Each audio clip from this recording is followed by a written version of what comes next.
정부가 화천댐 용수를 용인 반도체 클러스터에 사용하겠다는 방침을 밝히자 지역 주민들이 반발하고 나섰습니다.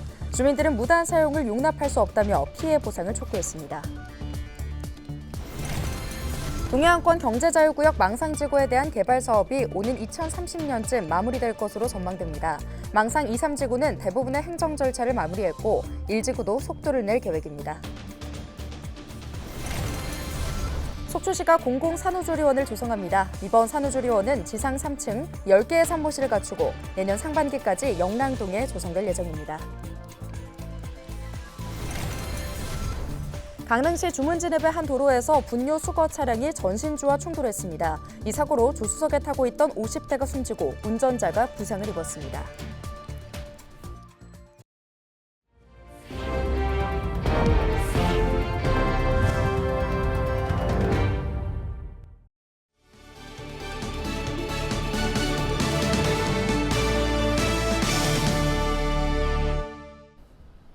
여러분 안녕하십니까? 헬로티비 뉴스입니다.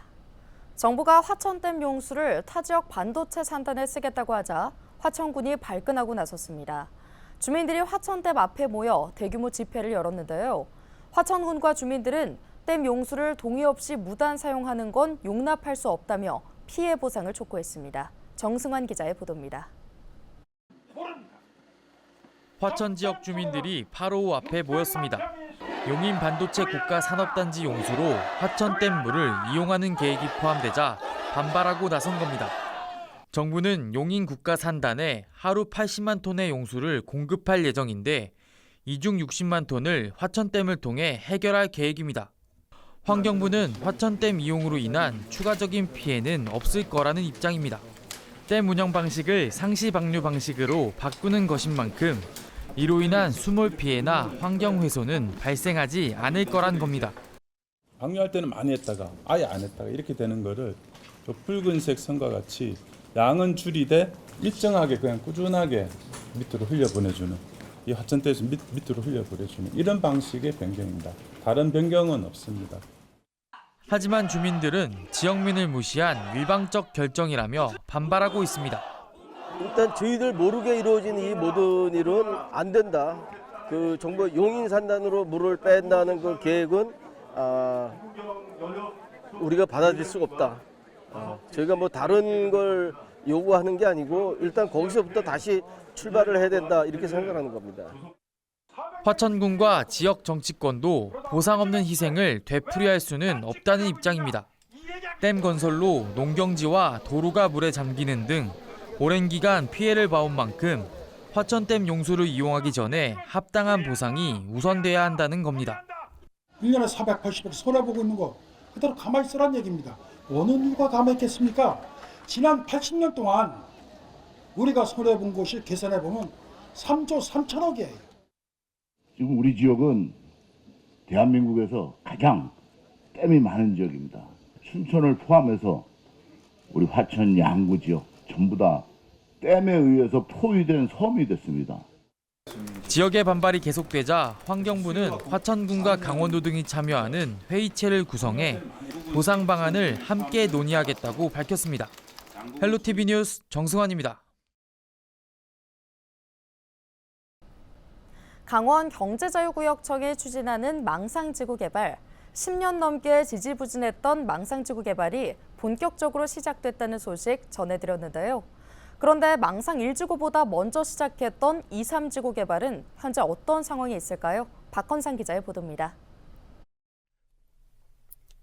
지난 2013년 처음 지정된 강원 경제자유구역. 각종 의혹과 잡음으로 사업이 지지부진했던 망상 1지구가 최근 개발 사업자 모집을 완료하고 사업 시행에 속도를 내고 있습니다. 큰 시름을 덜게 된 망상지구 개발 사업. 망상 1지구보다 먼저 사업 시행에 들어갔던 망상 2, 3지구는 현재 막바지 행정 절차를 완료하고 본격적인 개발 공사를 앞두고 있습니다. 2, 3지구는 21년도에 개발 계획이 승인이 났고 이 지구 같은 경우에는 작년 11월 30일 날 실시 계획이 승인이 났고 3지구 같은 경우에는 재작년 22년도 12월 말에 실시 계획이 승인이 나서 현재는 지금 토지 보상 협의를 진행 중에 있습니다. 그래서 토지 보상 협의가 완료가 되면 내년도서부터는 공사 착공에 들어갈 예정에 있습니다. 망상 2지구는 사업비 715억 원을 투입해 프리미엄 호텔과 아트 뮤지엄, 북카페 등이 조성될 예정입니다. 또 망상 3지구의 경우 880억 원을 투입해 호텔과 콘도, 쇼핑몰 등이 들어서게 됩니다. 망상 2, 3지구는 내년부터 빠르게 공사가 시작될 것으로 기대되고 있습니다. 망상 1지구도 사업에 속도가 붙게 됐습니다. 기존에는 10,000가구 이상으로 아파트 중심의 개발이 예상됐던 망상 1지구의 경우 아파트 가구 수를 대폭 줄여 복합 리조트 중심으로 개발될 것으로 전망되고 있습니다. 특히 아파트의 경우 국제학교 학생들의 학부모들을 위해 최소한으로 조성될 것으로 예상되고 있습니다. 국제 복합 관광도시, 세계적인 그런 관광도시 개발 사업을 추진하려고 하고 있는 걸로 지금 사업 계획서를 준비하고 있는 걸로 알고 있습니다. 특히나 이제 우리 국제 학교라든가 그리고 세계적인 그런 골프장을 지금 현재 설계를 하고 있고요. 강원경제자유구역청은 망상지구 개발이 오는 2030년 정도면 사업이 완료되거나 막바지에 이를 것으로 예상하고 있습니다. 10년 넘게 지지부진했던 망상지구 개발을 통해 강원 동해안권은 물론 강원 지역의 새로운 성장 동력으로 자리매김할 수 있을 것으로 기대되고 있습니다. 헬로티비 뉴스 박건상입니다. 속초시가 내년 상반기 준공을 목표로 공공산후조리원을 조성합니다. 이번에 조성되는 공공산후조리원은 69억 원의 예산을 투입해 지상 3층 규모 10개의 산모실을 갖출 예정인데요. 속초시는 이에 앞서 설악권 지자체들과 함께 속초의료원에 14억 원을 투입해 분만 산부인과를 설치해 운영하고 있습니다. 13일 오전 8시 26분쯤 강릉시 주문진읍 삼교리의 한 도로에서 분뇨 수거 차량이 전신주와 충돌하는 사고가 발생했습니다. 이 사고로 조수석에 타고 있던 50대 A씨가 숨졌습니다. 운전자인 40대 B씨는 머리와 팔에 찰과상을 입어 119 구조대에 의해 인근 병원으로 이송됐습니다. 경찰은 내리막길에서 브레이크를 조작하던 중 사고가 난 것으로 보고 정확한 사고 경위를 조사하고 있습니다. 강릉 경포해수욕장에서 50대 피서객이 물에 빠져 숨졌습니다. 소방당국은 13일 오전 6시 40분쯤 해상에 떠있던 A씨를 발견했는데요. 소방당국과 경찰은 전날 오후 11시 45분쯤 사람이 파도에 휩쓸렸다는 신고를 받고 출동해 실종 7시간 만에 A씨를 찾았습니다. A씨는 심정지 상태로 병원에 옮겨졌으나 결국 숨졌습니다.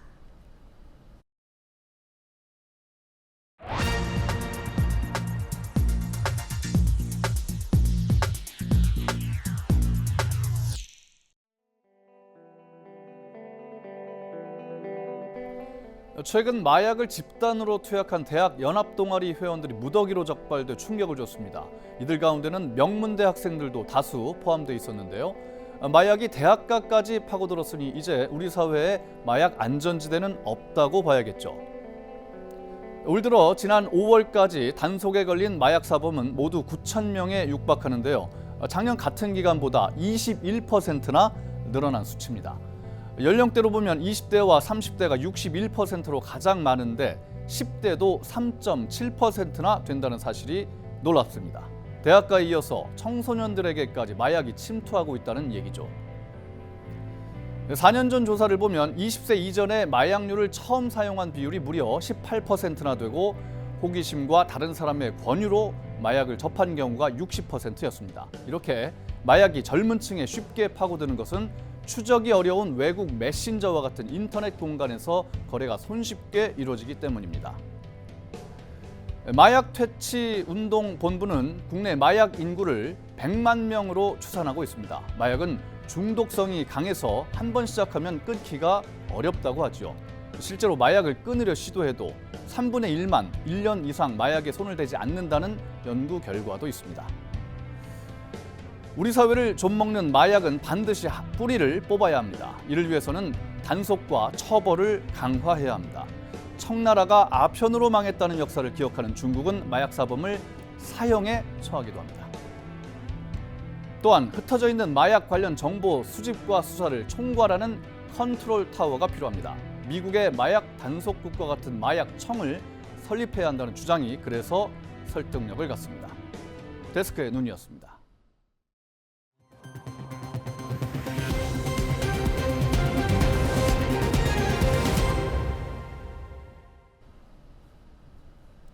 전국적으로 코로나19 재확산세가 이어지고 있는데요. 최근 한 달 사이 코로나 환자가 6배 이상 증가해 각별한 주의가 필요해 보입니다. 보도에 장혜원 기자입니다. 목포의 한 종합병원. 마스크를 쓴 환자들로 대기석이 북적입니다. 평일 점심시간임에도 불구하고 코로나 검사를 받기 위한 환자들이 늘고 있습니다. 보통 감기인 줄 알았다가 검사 결과 코로나로 확인되는 경우가 적지 않습니다. 네, 금요일부터 콧물이 좀 나고 그래서 감기인 줄 알았더니 그게 증세가 없고 안 좋아서 어제 키트 사다가 했더니 양성이 나와서 왔습니다.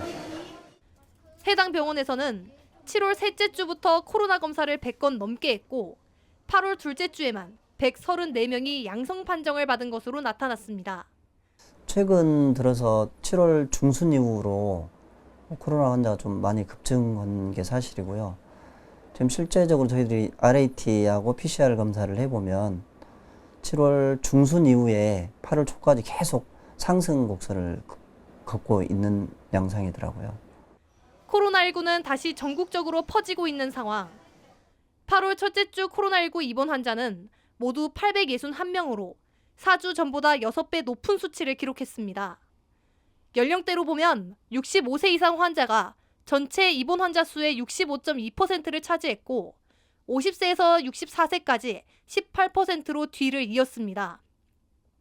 이처럼 코로나19 재확산의 원인으로 지목되고 있는 것은 오미크론에서 파생된 변이 바이러스 KP3.